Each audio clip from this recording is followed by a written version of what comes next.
3장 1절로 17절까지 말씀, 하나님의 말씀을 받겠습니다. 그때 마침 두 사람이 와서 빌라도가 어떤 갈릴리 사람들의 피를 그들의 제물에 섞은 일로 예수께 아뢰니 대답하여 이르시되 너희는 이 갈릴리 사람들이 이같이 해 받음으로 다른 모든 갈릴리 사람보다 죄가 더 있는 줄 아느냐? 너희에게 이르노니 아니라.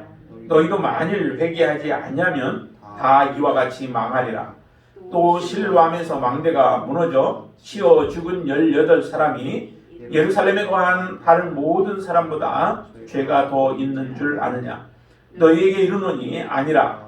너희도 만일 회개하지 아니하면 다 이와 같이 망하리라. 이에 비유로 말씀하시되 한 사람이 포도원에 무화과 나무를 심은 것이 있더니 와서 그 열매를 구하였으나 얻지 못한지라. 포도원 지기에게 이르되 내가 3년을 와서 이 무화과 나무에서 열매를 구하되 얻지 못하니 찍어버리라. 어찌 땅만 버리게 하겠느냐? 대답하여 이르되 주인이여 금년에도 그대로 두소서. 내가 두루 파고 거름을 줄이니 이후에 만일 열매가 열면 좋거니와 그렇지 않으면 찍어버리소서 하였다 하시니라. 예수께서 안식일에 한 회당에서 가르치실 때에 18해 동안이나 귀신 들려 앓으며 꼬부라져 조금도 펴지 못하는 한 여자가 있더라. 예수께서 모시고 불러 이르시되 여자여 내가 네 병에서 놓였다 하시고 안수하시니 여자가 곧 펴고 하나님께 영광을 돌리는지라. 회당장이 예수께서 안식일에 병 고치시는 것을 분내어 우리에게 이르되 일할 날이 엿새가 있으니 그동안에 와서 고침을 받을 것이요 안식일에는 하지 말 것이니라 하거늘 예수께서 대답하여 이르시되 외식하는 자들아 너희가 각각 안식일에 자기의 소나 나귀를 외양간에서 풀어내어 이끌고 가서 물을 먹이지 아니하느냐? 그러면 18해 동안 사단에게 매인바 된 이 아브라함의 딸을 안식일에 이 매임에서 푸는 것이 합당하지 아니하냐? 예수께서 이 말씀을 하시매 모든 반대하는 자들은 부끄러워하고 온 무리는 그가 하시는 모든 영광스러운 일을 기뻐하니라. 아멘.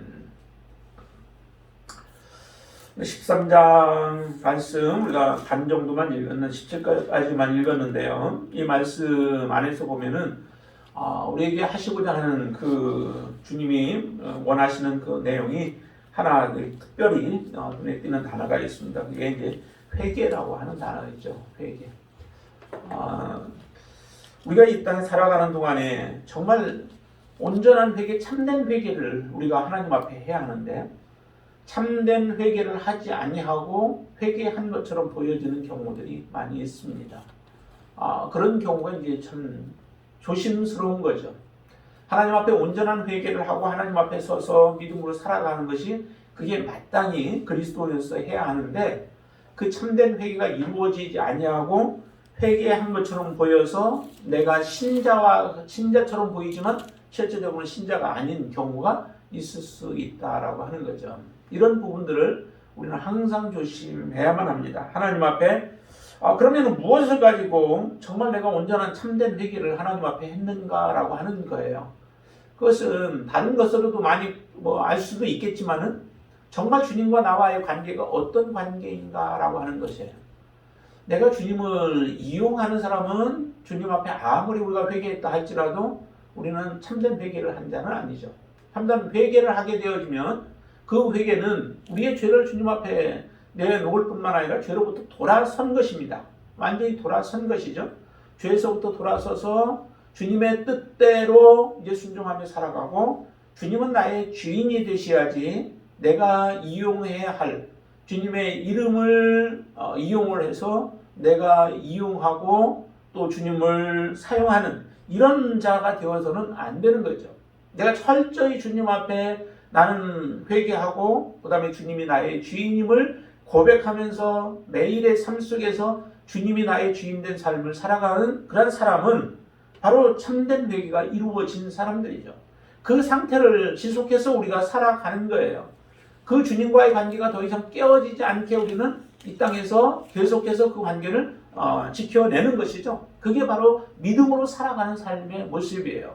믿음으로 사는 것이 참으로 그래서 쉽기도 하지만은 항상 주님 앞에 주님이 나의 온전한 주인임을 고백하면서 또 주님 주인됨을 인정하면서 살아가는 것은 쉬운 것은 아니죠. 왜냐하면 우리는 이 땅에 살아가면서 보이는 것들이 세상적인 것들이에요. 그렇게 살아가는 그 속에서 내가 주인이 아닌 주님이 주인된 그런 삶을 살아가는 것이 참 쉽지 않다라고 하는 겁니다. 자, 오늘 이 본문에 보면은 사건이 나타나죠. 어떤 사건이냐면 갈릴리 사람들의 피를 제단에다가 제물에 섞은 일이에요. 그게 이제 빌라도가 그와 같은 일을 했다라고 하는 거죠. 역사가 요세푸스도 이제 그런 기록들을 해놓고 있는데 정확하게 어떤 내용인지는 몰라요. 그러나 일단 빌라도가 이 제사를 드리려고 했던 갈릴리 사람들을 죽여서 죽인 것 자체가 제물에 그 사람의 피를 섞은 것으로 볼 수도 있고, 아니면은 정말로 그 사람 죽을 때 흘리는 피를 그 제물로 바친 그런 모습일 수도 있고, 그러나 정확하게 어떤 것인지는 몰라요. 그렇지만은 지금 이 사건을 놓고 어떤 사람이 와서 두어 사람이 와서 예수님께 지금 이야기를 하는 거죠. 이 이야기를 할 때에 그 사람의 마음, 이 말을 하는 사람의 그 마음은 어떤 마음이었을까? 그것을 우리가 본문에서 조금은 알 수 있죠. 예수님의 그 대답을 통하여서. 예수님께서 이렇게 말씀하시죠. 너희는 이 갈릴리 사람들이 이같이 해 받음으로 다른 모든 갈릴리 사람보다 죄가 더 있는 줄 아느냐라고 말씀을 하세요.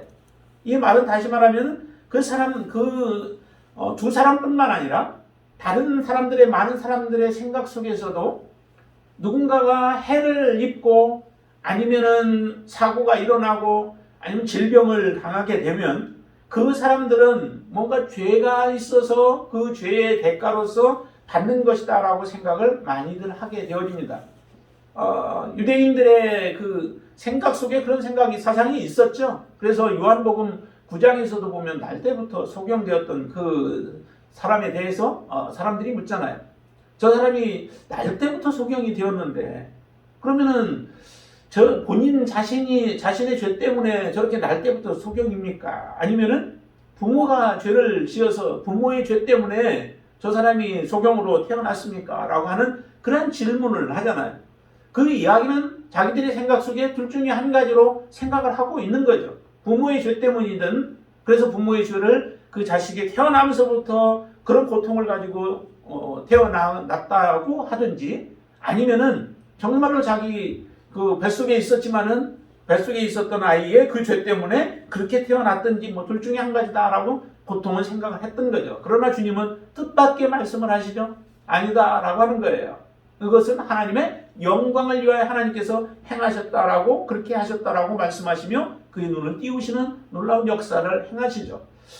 모든 것이 다 하나님의 입장에서 볼 때는 정말 하나님의 계획 속에서 이루어지는 일들이에요. 우리가 다 판단할 수 없는 거죠. 여러분들이 살아가는 동안의 삶 속에서도 그렇잖아요. 좋은 일과 나쁜 일들이 우리는 교차해서 와요. 그게 항상 또 좋은 일들이 많이 오다가 나쁜 일들이 올 수도 있고, 나쁜 일들이 많이 오다가 좋은 일들이 올 수도 있고, 이런 일들이 계속해서 일어나는데, 이런 모든 것들이 다 하나님의 허락하심 속에서 이루어진다라고 하는 것에 대해서는 여러분들도 동의를 하시죠. 그것이 때로는 우리의 잘못된 것들 때문에, 우리의 죄들 때문에 하나님 그것을 허락할 수도 있고, 아니면 우리의 죄가 없는데도 불구하고 하나님이 그런 고통을 우리에게 주실 수도 있고, 여러 가지 그런 일들이 일어나요. 그렇지만 이 모든 것들이 정말 이 사람들이 생각하는 것처럼 누군가가 그 죄 때문에, 누군가의 그 문제, 그리고 그 사람이 어려움을 당하게 되어지면 그 어려움은 바로 하나님 앞에 죄 때문에 그런 것으로 사람들은 생각을 한다는 거죠. 그런데 주님께서는 이렇게 말씀하시잖아요.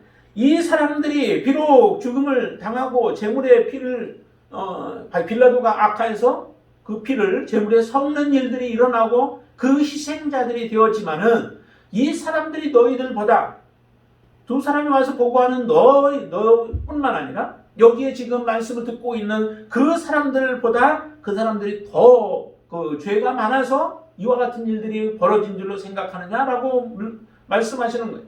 그렇지 않다라고 하는 겁니다. 우리 앞에 또 여러분들 앞에 어떤 어려움들이 닥쳤다고 해서 그게 특별히 어떤 죄가 더 많아서 그와 같은 일들이 일어난 것이 아니라는 거예요. 지금 이와 같은 일을 하나님이 보여주시는 이유가 어디에 있을까요? 그 이유는 중요한 게 3절이에요. 3절 말씀을 같이 보시죠. 너희에게 이르노니 아니라 너희도 만일 회개하지 아니하면 다 이와 같이 망하리라 라고 말씀하시는 겁니다. 회개하지 아니하면 다 망하게 될 존재들이 바로 우리들이라는 거예요. 이 땅에 태어난 모든 사람들이 저 빌라도에 의해서 죽임을 당한 사람들 뿐만 아니라 너희들조차도 회개하지 않는다면, 하나님 앞에 온전한 회개가 이루어지지 못한다면 너희들도 이와 같이 멸망케 되어질 것이다 라고 말씀하시는 겁니다. 정말 회개가 중요한 것이죠. 우리를 살릴 수 있는 것이 바로 이 회개예요. 여러분들이 하나님 앞에 내가 무슨 일을 해서 한 일로 말미암아 하나님 앞에 서는 것이 아니라 하나님 앞에 정말 내가 죄인임을 온전히 깨닫고 하나님 앞에 더 이상 그 죄에 대해서 미워하고 그 죄에 대해서 통회하며 더 이상 내가 죄의 길을 걸어가지 않냐고 주님과 함께 걸어가기로 작정하며 그 길을 걸어갈 때에 하나님은 우리를 살게 하신다는 거죠. 우리에게 생명을 주신다라고 하는 겁니다. 우리 앞에 일어나는 모든 일들은 사실은 우리에게 교훈이 되어지는 거예요. 이처럼 다른 사람을 지적하려고 했지만은 그 지적하는 손길이 우리를 향하시는 주님의 말씀으로 들려질 때에 그게 진정한 은혜인 거죠. 4절에서도 마찬가지 아니에요. 실로암 망대가 무너졌는데 그 밑에 있는 사람들이 18명이나 되는 사람들이 죽게 되어진 거죠. 이 일로 인하여서 그 사람들이 정말 더 죄가 많아서 그 하필이면 망대가 무너질 때 그 밑에 있다가 깔려 죽게 되어지는 일들을 당하게 되었느냐라고 그렇게 우리는 볼 수 없다라고 하는 거예요. 그 사람들이 비록 사고로 인하여서 죽임을 당하였을지라도 그들을 죽임당한 것처럼 우리도 동일하게 죽을 수 있다라고 하는 것에 대해서 우리는 깨달아야 된다라고 하는 거죠. 정말 여러분들은 하나님 앞에 이런 모습으로 설 수 있으십니까? 주님이 오실 때에 여러분들을 기쁨으로 맞이할 수 있는 지금 삶을 살아가고 계십니까? 정말 이런 회개를 지금 우리에게 요구하시면서 말씀하시면서 우리에게 지속적으로 13장에서 지속적으로 말씀하시는 것 중에 하나가 뭐냐면은 그건 기회라고 하는 거예요. 하나님이 우리에게 기회를 주신 거예요. 회개할 수 있는 기회를. 무엇을 통하여서 기회를 주시는 거예요?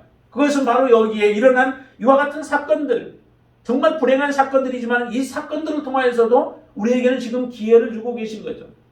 여러분들이 호흡하고 계시다면, 지금 여러분들이 살아가고 있다면, 생명이 여러분들에게 주어져 있다면 여러분들에게는 지금 기회가 주어진 거예요.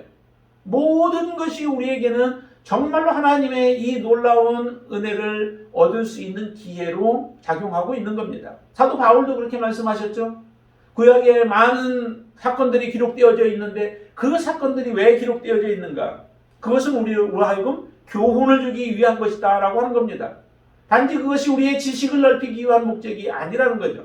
그 교훈은 곧 그 말씀들을 읽고 아니면 말씀들을 들으면서 그 말씀들을 우리의 마음에 새기고 그리고 나서 우리가 그 말씀을 통하여 생명을 얻기를 원하시는 거죠.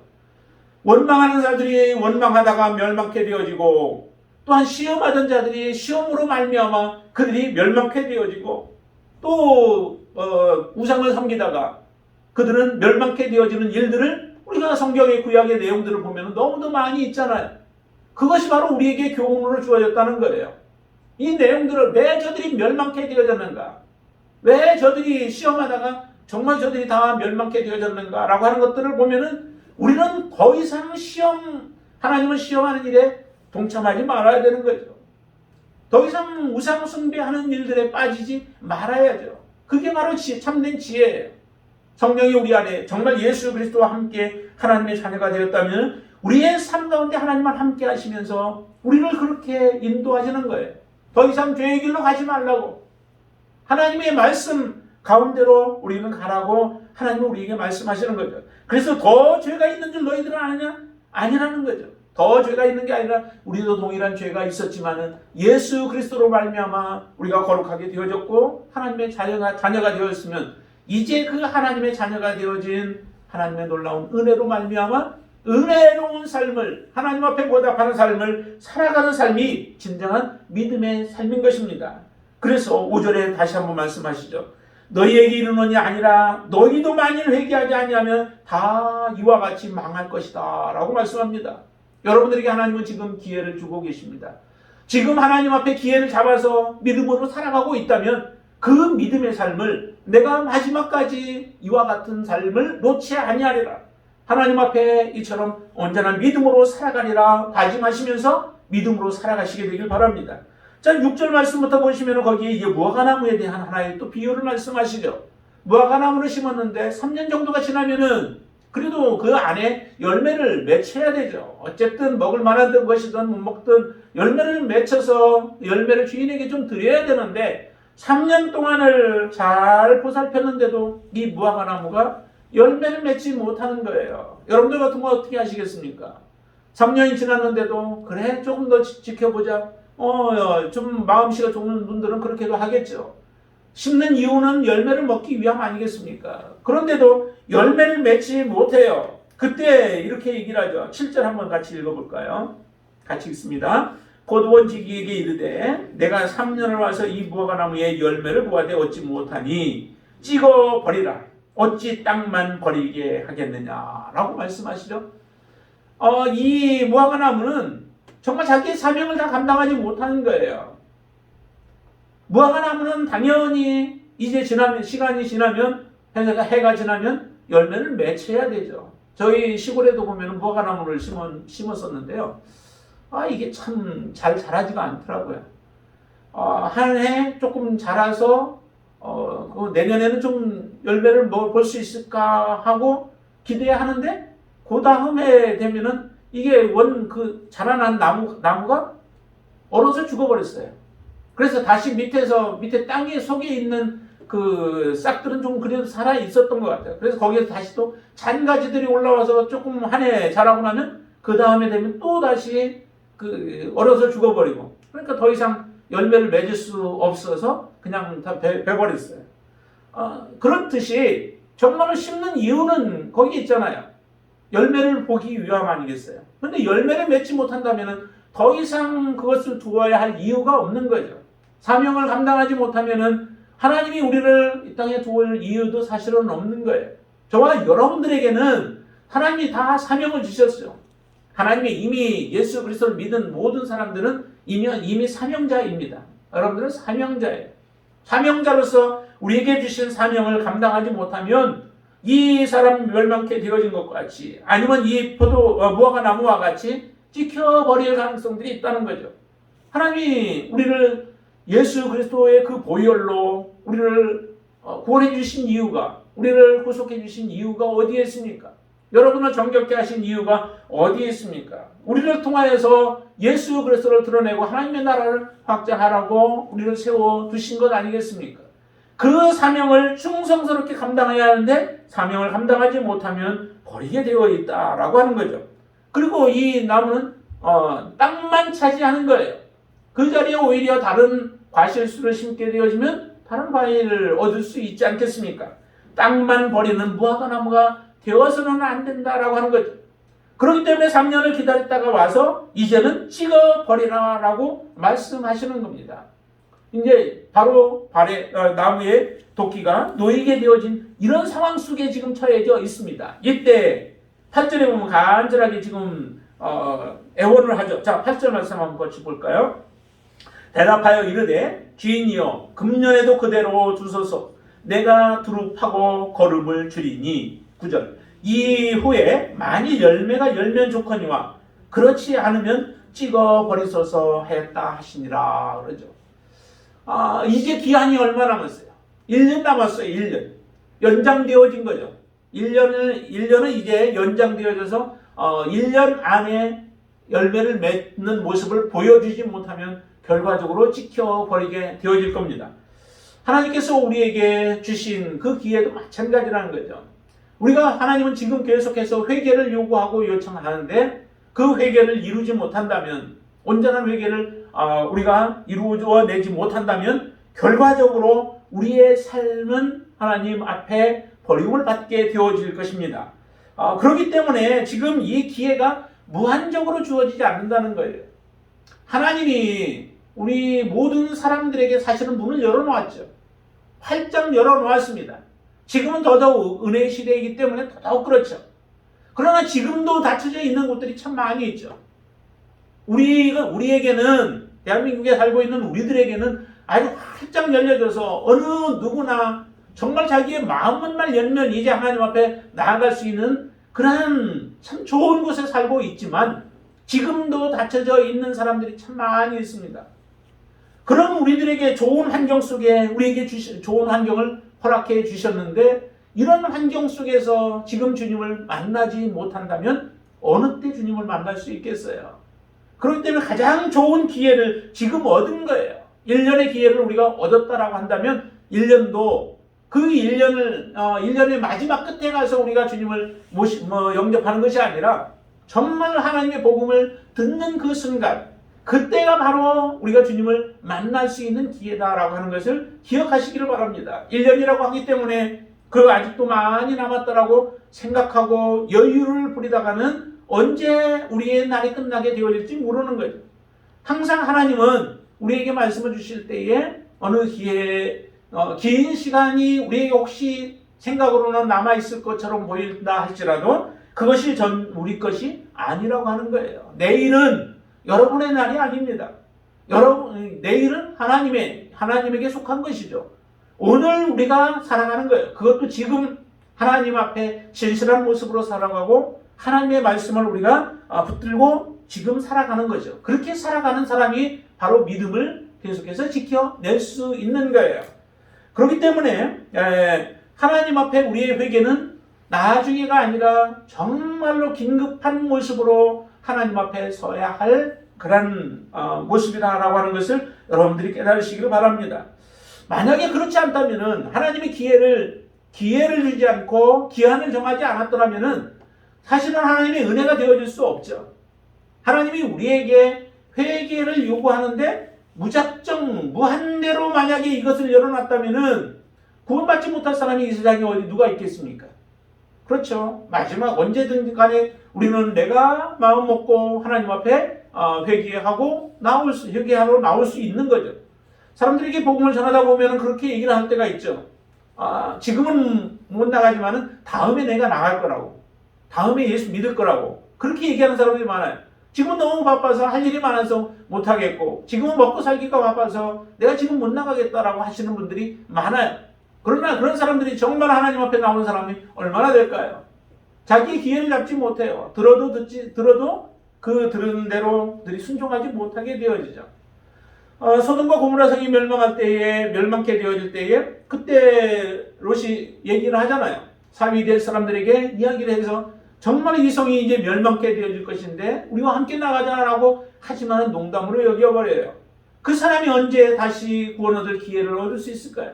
그때 장인 될 사람으로부터 복음을 들었을 때에, 나가자는 말을 들었을 때에 움직여야 되죠. 그때 결단하고 따라 나서야 되죠. 그래야 구원을 얻을 수 있는 거예요.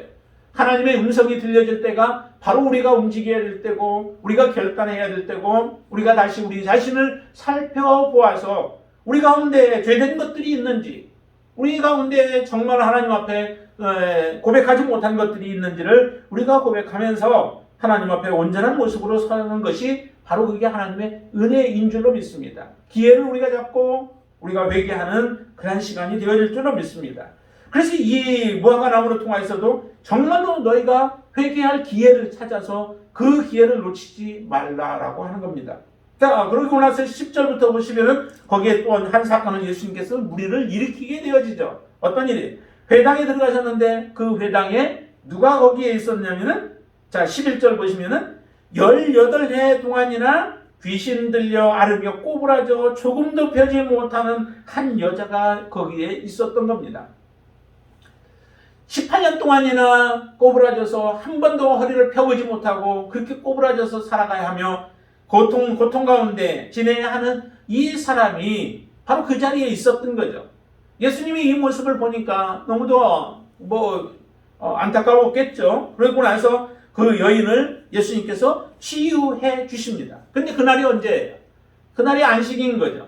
안식일 날 바로 이와 같은 일을 행하셨던 거예요. 그냥 평일날 이 여인을 고쳤더라면은 이런 사건이 일어나지 않았는데 안식일 날 지금 회당에 가서 이 병 고치는 사건을 예수님께서 행하시자 지금 난리가 난 겁니다. 자, 보시죠. 이 여인은 치유함을 받고 나서 정말 하나님 앞에 영광을 돌리죠. 13절 보니까 그 여자가 곧 펴고 하나님께 영광을 돌리는지라. 얼마나 기뻤겠어요. 정말 한번 허리 펴기를 소원했을 텐데 그 소원이 이루어진 거죠. 그러나 한 번 핀 것이 아니라 이제 뻣뻣하게 피고 다닐 수 있고 다른 사람들의 따가운 시선을 받지 않아도 되고 그러니 얼마나 좋겠어요. 그래서 곧장 하나님 앞에 영광을 돌려요. 예수님이 행하셨지만은 하나님 앞에 영광을 돌리게 되었죠. 이 영광을 돌리는 여인과는 다른 모습으로 회당장이 지금 예수님 앞에 자기의 속의 감정들을 드러내놓는데 이렇게 얘기합니다. 안식일에 회당장이 예수께서 안식일에 병 고치는 것을 분내어 무리에게 이르되 무리에게 얘기를 해요. 예수님이 하신 것을 보고 일할 날이 엿새가 있으니 그 동안에 와서 고침을 받을 것이요 안식일은 하지 말 것이니라 라고 얘기합니다. 예수님이 고치셨죠. 그런데 그 무리 안에는 자기들의 질병을 가지고 예수님께 나온 사람들이 많이 있었던 것 같아요. 그러니까 이제 그 무리들 보면서 너희들이 안식일에는 여기 와서 고침받지 말라는 거예요. 평일날이 있으니까 평일날 예수님을 따라다니든지 하면서 고침을 받되 안식일날에는 이곳에 와서 이렇게 하지 말라라고 좀 분내면서 그렇게 이야기를 하고 있는 거죠.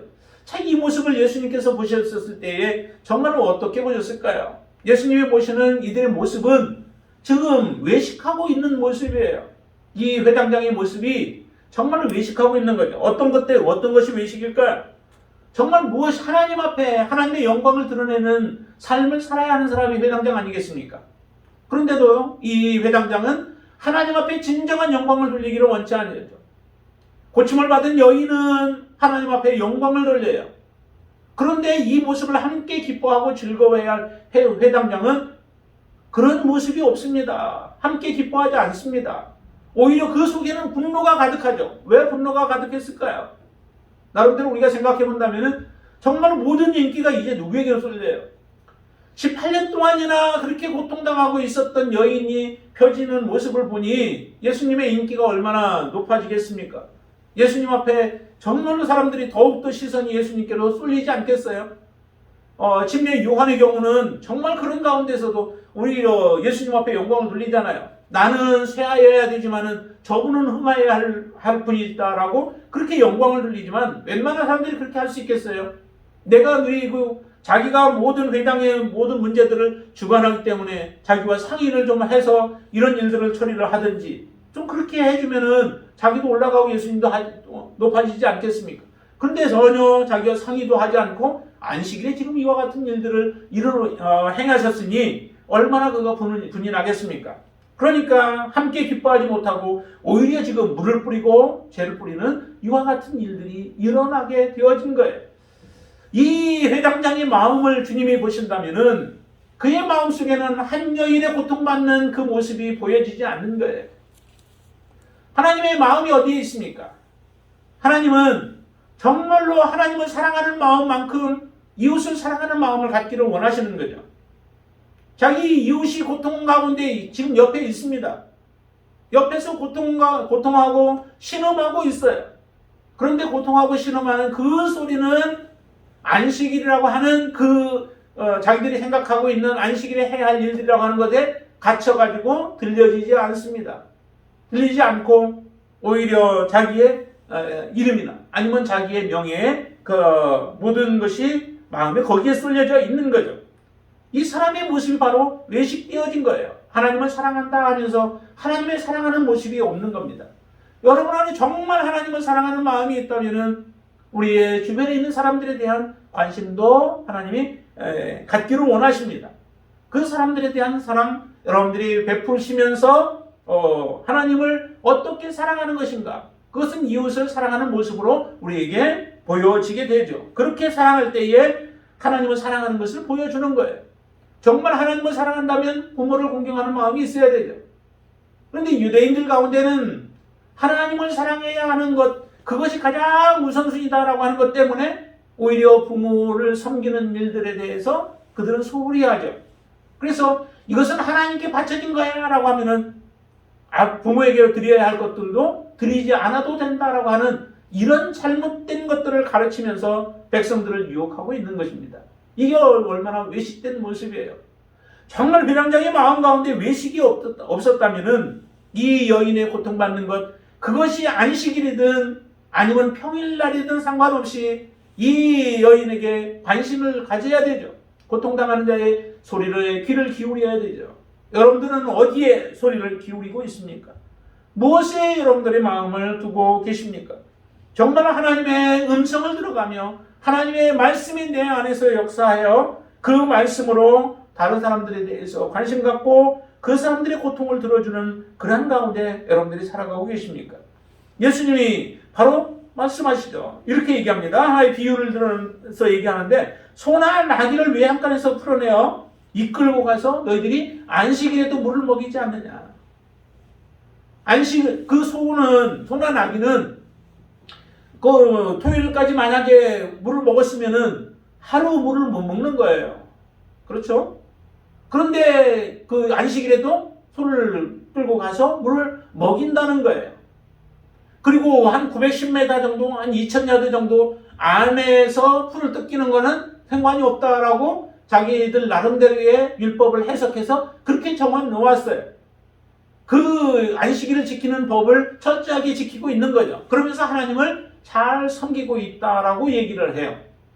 그런데 실제적으로 하나님 앞에서 지금 하나님의 영광을 드러내고 하나님의 행하시는 일들을 보면서 사람들은 하나님을 찬양하는데 그 찬양하는 일에는 오히려 뒤로 물러서 있는, 그리고 그들을 대적하고 있는 모습을 보니 얼마나 참으로 그 주님의 모습 때는 가소로운 모습들이에요. 가식된 모습들을 보고 있는 거죠. 그래서 이렇게 얘기를 합니다. 그렇게 하는데 16절 같이 한번 읽죠. 같이 읽습니다. 그러면 18해 동안 사탄에게 매인받은 이 아브라함의 딸을 안식일에 이 매임에서 푸는 것이 합당하지 아니하냐. 당연히 합당하다는 거죠. 안식일은 누구를 위하여 있는 것입니까? 사람을 위하여 있는 것이라는 거죠. 하나님이 엿새 동안 창조하시고 그 다음에 7일 안식일을 하셨다라고 하지만은 하나님은 그렇게도 하셨지만은 이 안식일은 사실은 우리를 위하여 있는 거죠. 안식일은 그리고 안식년 같은 거를 행하는 것도 땅을 위해서 있는 것이죠. 이처럼 정말로 필요한 것은 사람을 위하여서 사람의 영혼을 더군다나 구원하는 그 일, 그리고 그를 사단이 그를 붙잡고 있는 그 속박에서부터 풀어주는 것, 이것이 가장 귀한 일 아니겠습니까?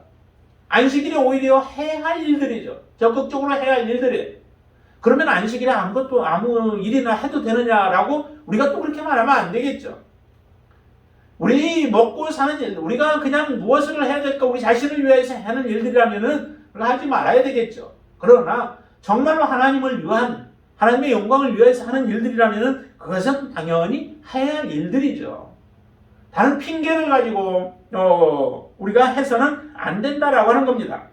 그렇지만 주님께서 말씀하시는 것처럼 18해 동안이나 이처럼 고통을 받고 있다면은 그 사람이 얼마나 그 사단으로부터 속박받기를 원하고 헤어나오기를 원하고 자유함을 얻기를 원하겠는가라고 하는 것을 우리가 생각해 본다면, 아니면 이와 같은 일들이 여러분들에게 만약에 내게 이와 같은 일이 벌어졌다면은 나는 어떤 것을 원하는가라고 생각해 보면 쉽죠. 정말 우리가 이처럼 고통당하고 있다면은 더 빨리 그 고통에서 벗어나고 싶은 것이 당연하죠. 그 일을 위해서 우리가 함께 힘써야 된다라고 하는 겁니다. 그런데도 이 외식하는 자는, 해당자는 원치 않습니다. 17절에 보면 이렇게 얘기하죠. 예수께서 이 말씀을 하시면 모든 반대하는 자들은 부끄러워하고, 부끄러워할 일이 아니라 회개해야 되는 거죠. 주님 앞에 회개하고 내가 잘못된 생각을 가졌습니다. 잘못했습니다라고 회개하고 다시는 그와 같은 일들이 일어나지 않도록 해야 되는 거죠. 그런데 부끄러워하고 온 무리는 그가 하시는 모든 영광스러운 일을 기뻐했다라고 말씀합니다. 이 모습을 보면은 정말 우리가 한 영혼 어떻게 생각하고 어떤 마음으로 살아가는가라고 하는 것들이 참으로 중요합니다. 중요하고 여러분들은 그래서 모든 일어나고 있는 우리의 주변에 일어나고 있는 모든 사건들과 일들 가운데서 여러분들은 어떻게 여러분들에게 받아들이나요? 우리는 대부분 손가락질하기 쉽죠. 모든 일들을. 그래서 우리 주변에 참 많은 일들이 일어나고 있잖아요. 다른 나라에서도 일어나는 일들과 지진이라든지 전쟁이라든지 등등 참 많은 일들이 일어나요. 우리가 달라서 우리가 이렇게 평안하게 지금 살아가고 있는 것이 아니라 하나님은 우리에게 그런 것들을 보면서도 우리에게 교훈을 얻으라는 거예요.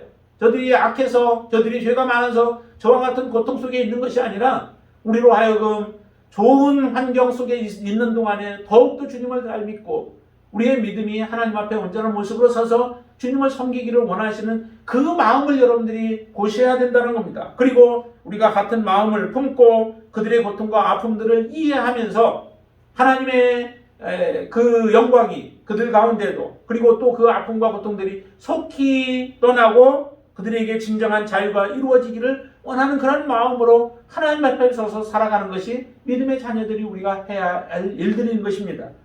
하나님은 우리에게 영원한 기회를 주지 않습니다. 이 여인에게 18년이라고 하는 그 긴 시간 동안 정말로 오직 하나님을 소망하며 살아왔던 그 여인이기 때문에 주님이 이렇게 이 아브라함의 딸이라고 표현을 하고 계시잖아요.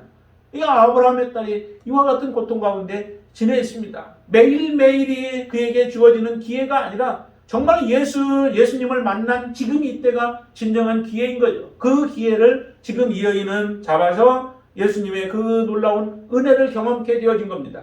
우리가 살아가는 또 여러분들의 인생 가운데 언제까지 하나님 우리에게 허락하실지는 모르나 우리에게 주어진 지금 이 시간 이 순간 하나님 앞에 우리가 회개하고 고백하며 온전한 회개를 이루어서 정말 하나님이 원하시는 참된 생명을 얻어 영광을 누리는 또 영광을 하나님께 올려드리는 저와 여러분들 되시기를 주님의 이름으로 축원을 드립니다. 하나님 앞에 우리가 잠시 기도하는 시간을 좀 갖겠습니다. 오늘 말씀 보면서 정말 하나님 내가 하나님 앞에 온전한 회개한 하나님의 자녀입니까? 내가 주변의 모습들, 되어지는 일들, 또 내 삶 속에서 이루어지는 일들을 바라보며 우리는 누군가를 원망하고 다른 사람 탓을 하며 우리가 살아가기도 했습니다. 그러나 이 말씀을 보면서 다시 그것이 나 자신을 바라보라고 나 자신을 하나님의 말씀에 바르게 세우라고 하나님과 온전한 관계를 우리가 갖게 하시는 하나님의 사인이요 하나님의 은혜인 것을 다시 한번 우리가 알고 이 시간 하나님 앞에 회개한다고 고백하는 귀한 시간 우리가 잠시 좀 갖기를 원합니다. 같이 기도합니다. 아버지 하나님 이 시간도 저희들 하나님 말씀 가운데 섰습니다. 많은 사람들이 하나님 되어지는 일들을 바라보면서 하나님 정말 저들이 잘못된 생각을 가지고 또 잘못된 삶을 살아가면서 살아갑니다. 어리석음을 버리게 하여 주시고 우리가 겸손한 모습으로 주님 앞에 서서 정말 하나님의 말씀하시는 하나님의 음성을 들을 수 있게 하여 주시옵소서.